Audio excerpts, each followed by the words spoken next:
مشرقِ وسطی سے پروازوں کے شیڈول میں کچھ بہتری آ گئی ہے۔ امارات air, fly Dubai, air Arabia کی کچھ پروازیں بحال ہو گئی ہیں، تاحال Qatar airways, Kuwait airways کی پروازیں بحال نہیں ہو سکیں۔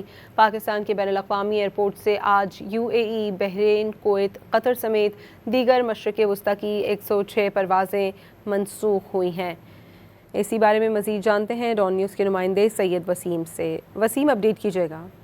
جی بالکل، متعدد پروازوں کی جو بندش ہے اس میں کچھ بہتری آئی ہے۔ مشرق وسطی کی جو کشیدہ صورتحال کی وجہ سے، فضائی حدود کی بندش کی وجہ سے جو پروازیں منسوخ ہوئی تھیں اس میں کچھ کمی واقع ہوئی ہے، اور مشرق وسطی سے پروازوں میں کچھ بہتری آ گئی ہے۔ امارات air, fly Dubai, air Arabia کی کچھ پروازیں بحال ہوئی ہیں، لیکن تاحال قطر ایئر، کویت ایئر کی پروازیں بحال نہیں ہو سکی ہیں۔ ملک کے بین الاقوامی ایئرپورٹ سے آج UAE، بحرین، کویت، قطر سمیت دیگر مشرق وسطی کی 106 پروازیں منسوخ ہوئیں۔ کراچی ایئرپورٹ سے دبئی، ابوظہبی، قطر، شارجہ، کویت، بحرین کی 26 پروازیں منسوخ ہوئیں۔ اسلام آباد ایئرپورٹ سے Dubai, Abu Dhabi, Doha, Bahrain, Kuwait, Sharjah سمیت دیگر ایئرپورٹ کی 18 پروازیں منسوخ ہوئیں۔ لاہور ایئرپورٹ سے 22، پشاور ایئرپورٹ سے 14، جبکہ ملتان ایئرپورٹ سے Dubai, Sharjah, Ras Al Khaimah, Bahrain, Doha کی کویت کی 6 پروازیں منسوخ ہوئی ہیں۔ سیالکوٹ ایئرپورٹ سے دبئی، سیالکوٹ کی 4 پروازیں منسوخ ہوئی ہیں، جبکہ فیصل آباد ایئرپورٹ سے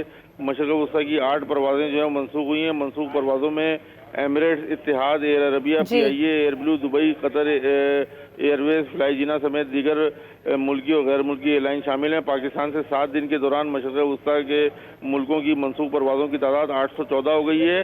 28 فروری سے UAE، قطر، بحرین، کویت، ایران کی فضائی حدود بند ہونے سے ایئر لائنز کی پروازیں منسوخ ہو رہی تھیں۔ جی بہت شکریہ سید وسیم آپ کا۔